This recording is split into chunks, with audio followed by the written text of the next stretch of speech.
Seguimos con La Trastienda con Erwin Pérez. Por Latinísima, aquí hablamos todos. ¿Cómo les va? Bienvenidos a un nuevo episodio de La Trastienda aquí en Latinísima Radio. Aquí feliz, siento que esta entrevista va a quedar buenísima, sobre todo por mérito de mi invitada de hoy, una estrella de Venezuela, internacional también por las telenovelas que ha hecho. Su nombre es Carolina Perpetuo. ¿Cómo estás, Carolina? Erwin, muy bien, complacida de estar acá, agradecida. Gracias por todas esas flores. No, agradecido yo. Cuando confirmé que ibas a venir, gracias a nuestra amiga Delia, me alegró mucho. Estás en estos días, hoy es 3 de marzo del 2026, están en vísperas de estrenar otra versión de Monólogos de la Vagina, ¿no? Vas a trabajar ahí. ¿Cuándo empieza? El próximo viernes comenzamos. ¿El 6 o el 13? El 6. ¿Ahora ya? Sí, ya, okay. Pronto. ¿Y tú vas a estar al principio? Porque son varios elencos. Creo que sí. Si no, estaré en la próxima o en la siguiente. ¿En qué año te fuiste de Venezuela?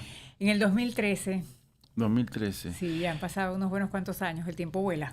¿Aquí hiciste lo de Telemundo? He estado en producciones de Telemundo, sí, y también he hecho teatro con una obra venezolana llamada Esperando el Italiano. Lo hicimos 3 veces acá en Miami, en el Teatro Trail, también fuimos a Orlando, fuimos a Houston. Esas han sido como mis experiencias así teatrales acá. Y también una vez en el Teatro Trail hicimos un montaje con Tania Sarabia que se llamaba Pero tenemos Tania, en un aniversario de su extensa carrera teatral y artística. Si gente que mira desde otros lugares, a venezolanos que miran este programa, este video desde otros países y dicen... y te preguntan cómo viven nuestras actrices queridas, nuestros artistas queridos afuera, ¿cómo vives aquí en Estados Unidos? ¿Cómo dirías? La cámara está allá, Carolina. Allá, sí. ¿Cómo dirías que vives? Bueno, mira, primero que nada, en verdad, yo agradecida ante todo, porque en mi caso particular la experiencia de emigrar no fue fácil llegar a esta ciudad. Mi familia y yo tuvimos 2 intentos antes del 2013 de salir de Venezuela por toda la situación que conocemos todos. Y finalmente, pues, cuando logramos llegar acá, en verdad que fue como que un gran logro, ¿sabes? Fue un gran avance, pues. Sobre todo porque yo me mudé aquí teniendo a mi hijo adolescente y sabrás que, bueno, los adolescentes ya sabemos cómo son y yo estaba muy preocupada, pues, por ese tema de que en plena adolescencia tuviéramos también esa transición, más sin embargo, fue muy amigable porque yo siento que Miami tiene esa calidez, esa familiaridad latina que hizo que fuera bastante gentil, pues, esa transición. Así que, mira, yo no me quejo, artísticamente sabía que esta es una ciudad dura, o sea, es una ciudad donde no es fácil, aquí no se puede vivir del artistaje. Yo tenía muy clara pues que iba a haber un cambio en mi vida. Bueno, ya venía ocurriendo, porque en Venezuela con el tiempo, justamente por la misma situación política, se vio afectado también el asunto de digamos, la normalidad de los medios de comunicación y de la producción artística a nivel de telenovelas fue también decreciendo. Entonces ya venía como que saboreando eso, ¿sabes? Entonces, bueno, mira, en la vida todos son etapas. Así que cuando llegué acá me dediqué a mi vida doméstica, que básicamente es lo que domina mi vida hoy. Pero las estrellas, así como tú, que están así con una bata todo el tiempo, tomando una copa de prosecco, de champán y un gatito, ¿cómo bueno, gatitos, bueno, yo sé, yo tengo 4. Ahora hablamos de ese tema, ese es otro tema que ahora lo tocamos, pero... Bueno, yo nunca he sido creyente de ese tema de asunto de las estrellas, ¿sabes? No sé, yo en ese sentido no es por nada, pero me he sentido siempre una persona muy aterrizada con la realidad. Nunca me he creído esas cosas de ser celebridades. No celebridad, cerebridad. Prefiero lo de celebridad. Porque sí, es un poco estar bien aterrizado, ¿sabes? Entonces, bueno, uno tiene siempre ese duende ahí a flor de piel, y cuando han aparecido pues oportunidades como esta de hacer los monólogos de la vagina, o cuando me llamaron para el proyecto las producciones en Telemundo, pues obviamente ahí fabuloso, uno saca a pasear ese duende y aprovecha esa oportunidad para vivirlo intensamente y disfrutarlo. Pero sabes que es transitorio, saber que, bueno, como todo en la vida, ¿sabes? Todo es transitorio, y por eso uno tiene que tener como mucha conciencia del presente para saborear cada momento, cada día, y saber que es un día a la vez el que uno vive, pues. Y más esta carrera artística, que sí es muy difícil. La carrera artística tiene mucho de efímero, porque, bueno, es como estar surfeando, pues todo el tiempo no estás montado en la ola, pero por eso tienes que aprovechar cuando te toca la ola, pues aprovéchala y disfrútala de principio a fin, y cuando pase, sigue siendo tú mismo, sigue siendo y procurando ser feliz, porque así es la vida, pues como la vida misma.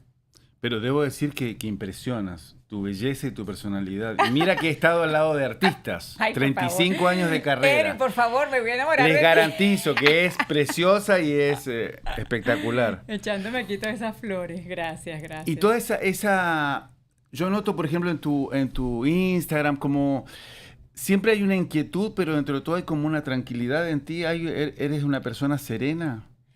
Relativamente, pues todo depende de las circunstancias. Depende Pero creo que también es verdad que los años te Ah. traen evolución, madurez, mayor con gestión de tu emocionalidad o de esa inteligencia emocional, sí. Quizá cuando era mucho más joven, cuando tenía 20 años, yo era mucho más impulsiva, ¿Eras? más explosiva, sí, totalmente.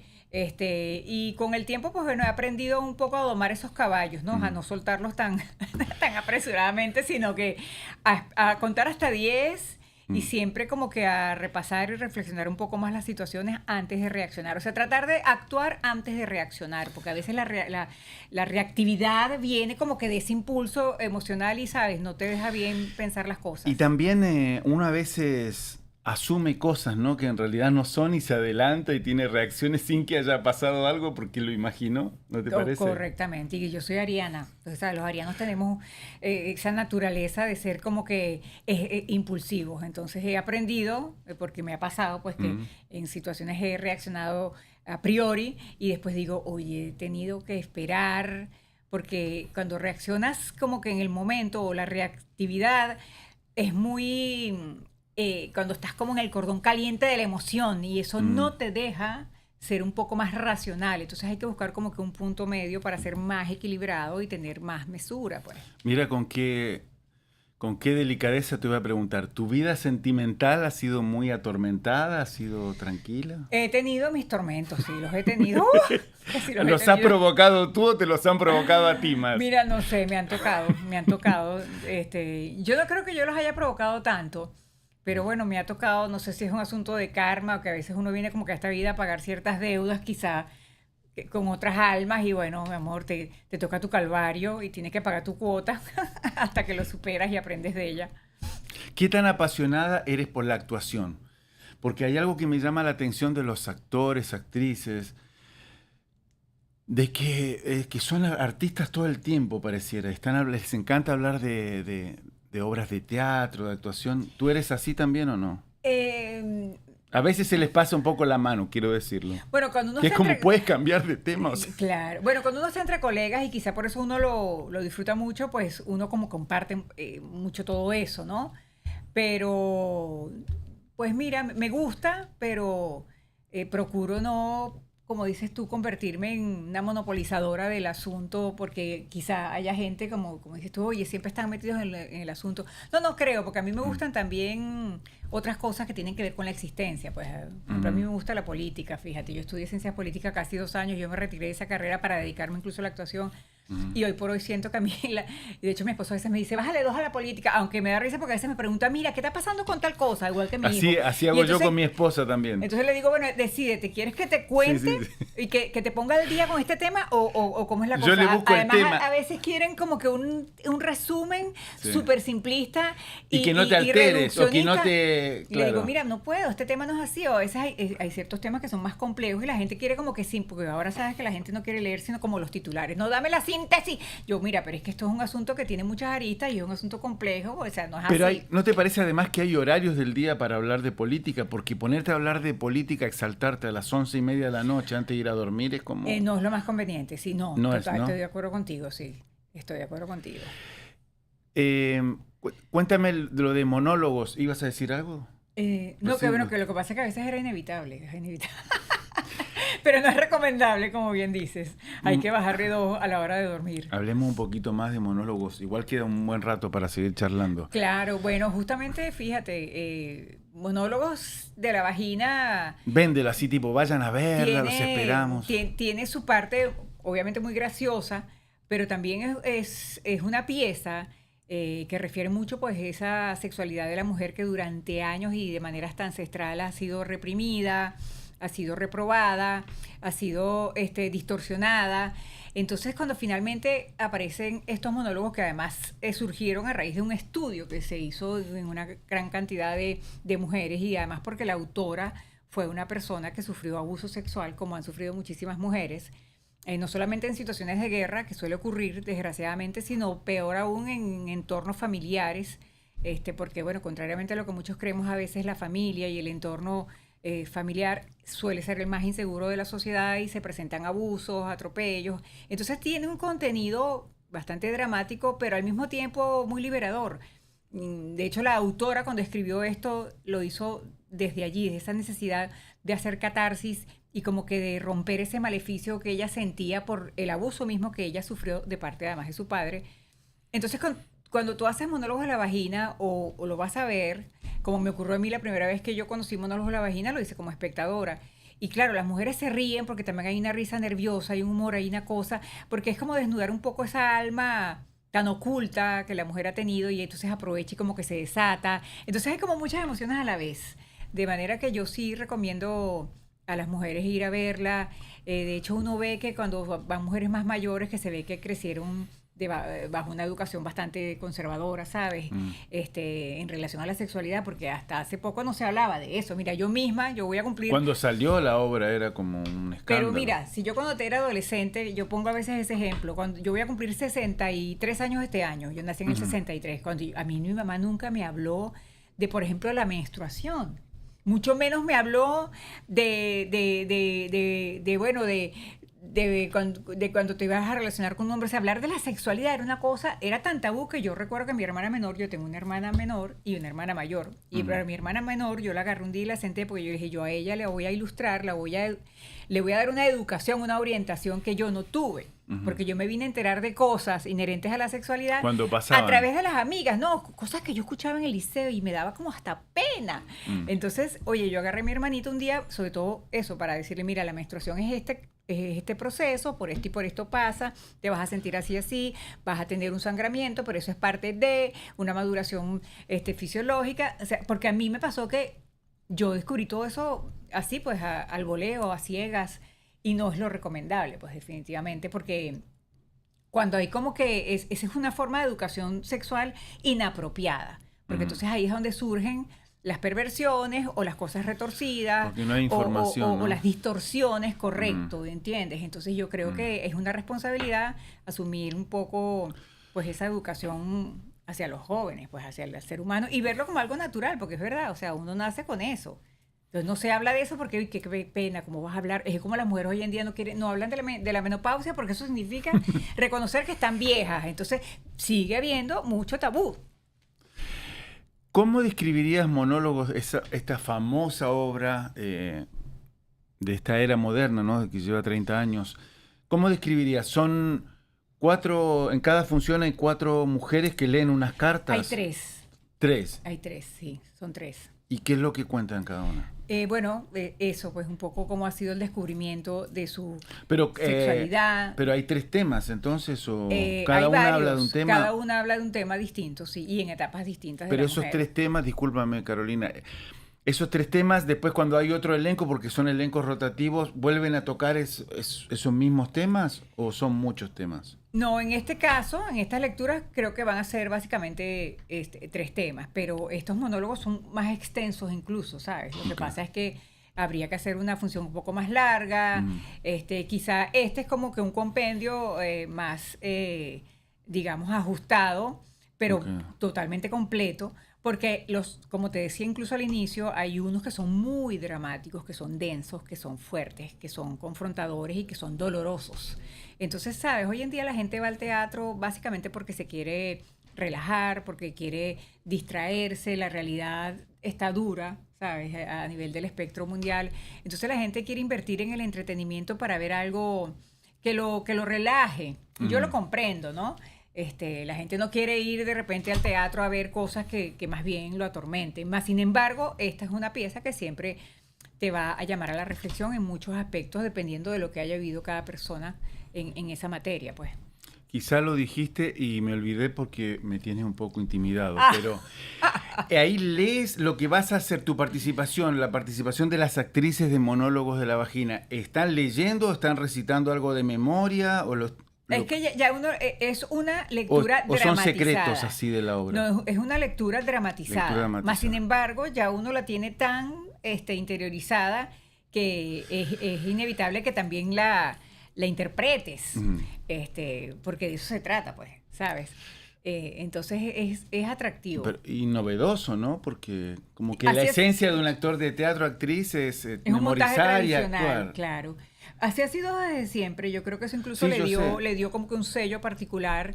De hecho, por eso lo han ejecutado también en muchos países, mujeres que no son ni siquiera actrices, sino periodistas o animadoras de medios, porque se presta pues para eso.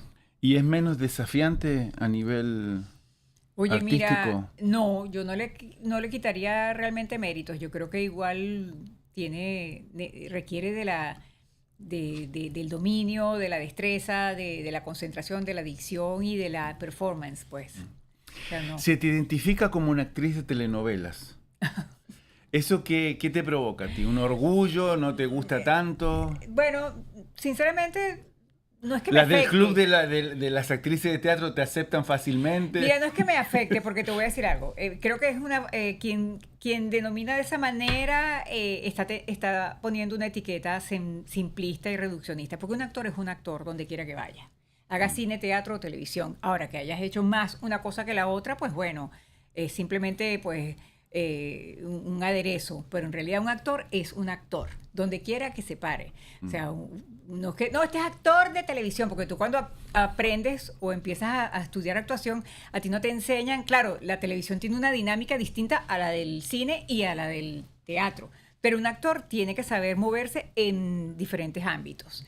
Entonces, pues yo es una actriz, pues básicamente.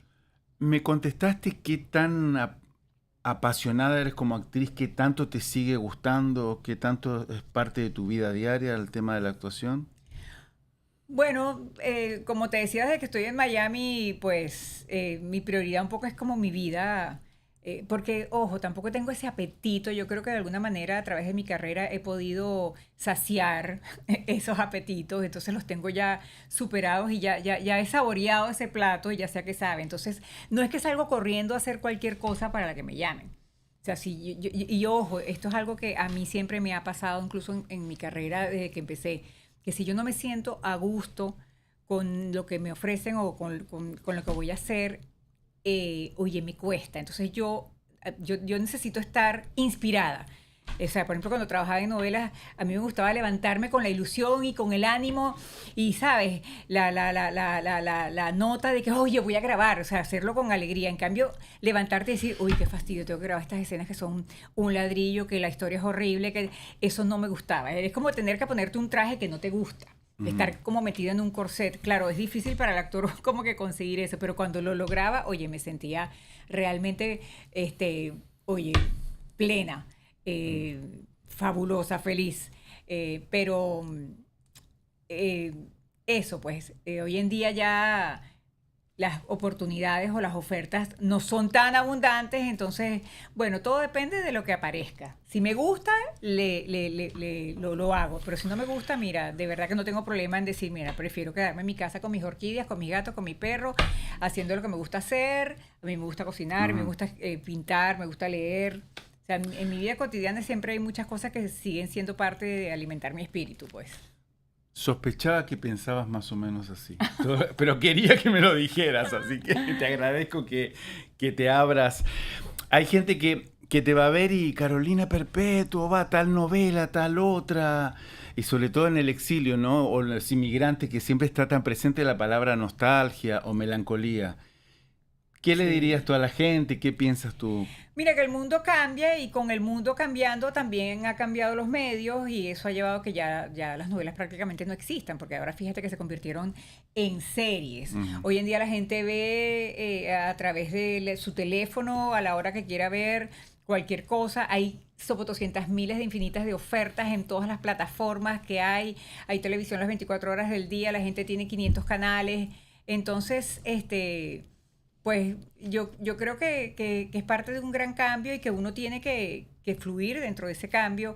Más sin embargo, siempre es muy gratificante, por ejemplo, en el caso de los venezolanos, porque me pasa con mucha frecuencia que incluso me consigo gente joven, ¿sabes? Gente que quizá vio cosas de mis novelas cuando eran muy niños, porque me lo dicen, no, porque mi abuela siempre se sentaba a ver la novela y me sentaba, entonces yo me acuerdo de usted, hay gente hasta por la voz, ayer estuve, por ejemplo, en un sitio y una chica me dice, ay, su voz me es conocida, una chica muy joven, ¿sabes? Entonces, porque yo entiendo que gente más contemporánea a mí me reconozca y me diga, no, porque mi mamá o porque yo te vi o mi papá te admiraba, pero gente mucho más joven, más sin embargo, fíjate, gracias a esas plataformas hoy en día, por ejemplo, como YouTube, yo hice una novela, por decirte algo, pues, o de las novelas que he hecho en Venezuela, las están pasando en YouTube.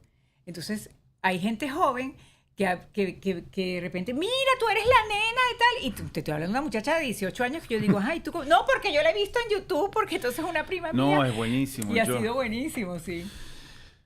Yo soy chileno, pero crecí en Argentina y me la paso mirando videos y entrevistas de artistas argentinos, pero no de hace 15 años, sino de hace 40 o 50 Imagínate. años, y es como que uno cosas que lo que quiero decir es cosas que yo ni había vivido tanto. Para que veas. Que yo era chico, gente de los 50 Wow, sí, y lo sí. disfruto.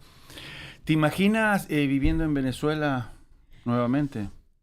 Oye, no creo, sinceramente. Me gustaría volver para ir y venir. Pero no creo, porque ya mi vida está acá. Allá ya yo no tengo solamente me queda una hermana mayor, unos primos, un tío. Y bueno, tengo muchísimos amigos que amo y que para mí son entrañables. Pero vivir, por lo menos en este instante, no lo creo, francamente. ¿Y qué piensas de lo que está pasando políticamente? Yo tengo fe y esperanza y sé que es un proceso que va a tomar su tiempo, pero que es necesario y que está avanzando hacia lo que todos aspiramos y queremos, que es que hayan unas elecciones con una supervisión internacional, con un CNE que haya sido depurado, con la candidatura de quienes todos consideramos que es la líder que ha encabezado y que merece finalmente pues el reconocimiento de lo que ha sido su lucha y su liderazgo, que es María Corina Machado, y yo creo que todos estamos remando hacia esa misma orilla. Creo que es lo que corresponde. Te imaginé en una serie haciendo de ministra o algo así. Me encantaría. Sabrás que una vez hice un casting para una novela que la estaban haciendo, por cierto, en México. Y me da risa porque el personaje era una embajadora, pero chavista, ¿Viste? Imagínate. ¿Y lo ibas a hacer? Oye, si me hubieran elegido, sí. Siempre está la excusa de que no es mi trabajo. No, bueno, porque el personaje, lo poco que leí, porque era una escena solamente para el casting, era como que la típica chavista, tú sabes, esas que son todas sobradas, arrogantes, como algunos personajes que los venezolanos llegamos a conocer y bueno, que todavía sabemos que existen. ¿Cómo es tu esposo? ¿Cómo es el hombre que ganó tu corazón, que tú elegiste para compartir tu vida? Chico, pues mi esposo es un tipo que, fíjate, me gusta que él siempre, y eso me gustó desde que lo conocí, es un hombre muy aterrizado, pues. Un tipo además muy llano. Es un tipo que no cree en las apariencias, ni sabes, porque yo tuve pretendientes o me pasaba, pues que me conseguí en mi camino tipos que querían llamar mi atención, pero como desde el querer deslumbrarme. Estos tipos que te quieren como de alguna manera comprar, vamos a decir, porque tienen un carro, o porque tenían plata, o porque te querían regalar una prenda. Entonces, no, eso no iba conmigo. En cambio, mi esposo, pues era otra cosa, era un tipo además muy trabajador, eso me encantó, que era trabajador, enfocado, muy aterrizado, ¿sabes? Sin pajaritos preñados en la cabeza. Además, era un tipo que andaba muy pendiente, pues, de eso. No era como la mayoría, por ejemplo, que yo veía que los tipos andaban pendientes, era de andar todo el fin de semana cayéndose a palos, pendientes de mujeres y tal. Yo no quiero Qué nada, fea esos yo no hombres, quiero qué nada con mala eso. esa gente. Pero no me gustaban, pues, no me gustaba porque me parecía ¿Y que... tú uy, nunca no. fuiste de mucha rumba, como dicen los colombianos? Chico, no. Tuve mis etapas, pero fue como hasta como obligada. Yo recuerdo que una época decía, no, Dios mío, yo tengo que salir, yo tengo que ver. Pero entonces me pasaba que a veces me aburría. Estaba en un sitio con aquella bulla, aquel gentío, aquella cosa, y yo sentía, bueno, esta estridencia, y yo me sentía como que perdida en esa... Algunas cosas las disfruté, obviamente, algunos momentos, pero no fue así como que mi imperativo ese de que tengo que salir a rumbear todos los fines de semana. Eso es una cosa que me cansa, de verdad. Yo siempre fui un poco más ermitaña, y más de, quizá porque un poco crecí así, ¿sabes? Mi hermana menor, que fue con la que yo crecí, yo le llevo 10 años. Entonces, de alguna manera, esa distancia cronológica hizo que yo creciera muy sola en mi mundo. Entonces, yo era mucho de estar en mi cuarto, leyendo, pintando, oyendo radio, oyendo música, porque la música siempre para mí fue el gran salvavidas, y lo sigue siendo el gran salvavidas. A mí la música, de verdad, en mi vida ha sido un salvavidas la música, es importantísima para mí. Los animales y la música en mi vida son un imperativo, definitivamente. Sí, yo también la música, no hago nada sin música. Para ir terminando, ya nos quedan menos de 2 minutos. Mencionaste los animales. Yo como que siempre digo, no te ofenda, pero los animales no me dan ni fu ni fa. No es que no los quiero, pero tampoco. Dime algo. ¿De pero dónde tienes una atrofia ahí en la sensibilidad espiritual.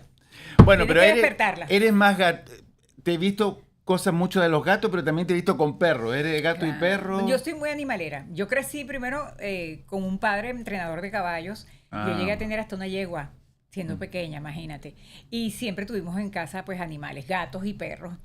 Me encantan los animales. Todos los animales me encantan, pero los amo intensamente, sí. Defínelos brevemente. ¿Cómo viste que todo el mundo dice, los gatos son muy así, los perros son... ¿Cómo son los gatos y cómo son los perros para terminar? Lo que pasa es que el perro es un animal más expresivo, es un animal lo que llaman yang, o sea, tiene que ver con el consciente. El gato tiene que ver más con el inconsciente, es un animal yin, es un animal más introvertido, pero es un animal más perceptivo, es menos servicial, pero, o sea, es más él. Cada uno tiene su psicología. A mí me encanta. A mí los gatos, por ejemplo, me fascinan. Ojo, yo amo los perros, pero los gatos me fascinan. Porque me gusta esa cosa, esa personalidad del gato, de que el gato no es servil. Porque tú a un perro le pegas, que no lo hagan, por favor, y tú ves que el perro a los 5 minutos, el pobre está ahí otra vez buscando que tú le des atención, así le hayas pegado. En cambio, el gato no, ¿sabes? El gato se da más como que su lugar, se da su puesto. Te identificas más tú con los pero gatos. yo amo los animales, y si hay una cosa que a mí me atormenta y me hace sufrir es el maltrato hacia los animales.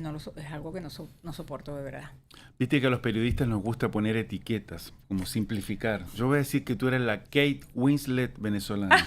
Tan bello. Bueno, me gusta esa etiqueta, gracias. Yo sabía. Bueno, Carolina, muchas gracias a ti, por haber pasado muy por aquí. amable. Gracias por la invitación, de verdad que lo disfruté mucho. Yo Saludos también. Ojalá, Dios mediante, que haya otra entrevista y hay que ir a ver a Carolina en el teatro. Gracias. Hasta luego.